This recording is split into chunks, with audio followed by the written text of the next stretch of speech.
So Pelosi just called Donald Trump's bluff on his threat to veto the stimulus bill. If you saw earlier tonight, Donald Trump put out this unhinged 4-minute video where he complained about the stimulus package, saying that it has too much stuff for other countries and for do-nothing organizations, but crucially, not enough for the working class, not enough for the regular Joe and Jane taxpayer, saying $600 was insufficient, they actually deserve $1,200, even $2,000, and he might veto the bill to add that $2,000 provision in. I am asking Congress to amend this bill and increase the ridiculously low $600 to $2,000 or $4,000 for a couple. And I think his intent was to try and embarrass Nancy Pelosi and the Democrats, but for once, Pelosi might have actually done the right thing politically and pounced on it. And she said the following: Republicans repeatedly refused to say what amount the president wanted for direct checks. At last, the president has agreed to $2,000.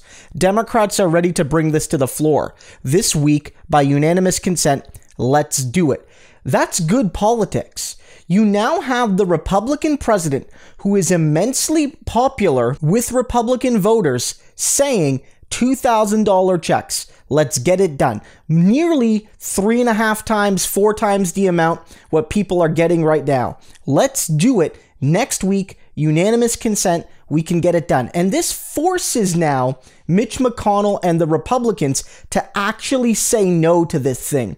They've always tried to say, oh, it's Nancy Pelosi and the Democrats slowing down the stimulus deal. And you know, that's not fully 100% false, but it's also a bit disingenuous because in all of their packages after the initial CARES Act, they've had $0 in direct stimulus. So they can say the Democrats tried to slow it down, but if the Republicans got their ideal deal from the Senate, it would have had $0 checks to the working class and to the poor and to the middle class. And so now, for the first time ever, because Mitch McConnell wouldn't let any of Pelosi's deals from the House get voted on in the Senate, now he could be forced via unanimous consent, hearing it from people like Bernie Sanders in the Senate and having a Democratic House, basically say, $2,000. Republicans, are you going to go against a president that is immensely popular in your own party with your own constituents? Many of the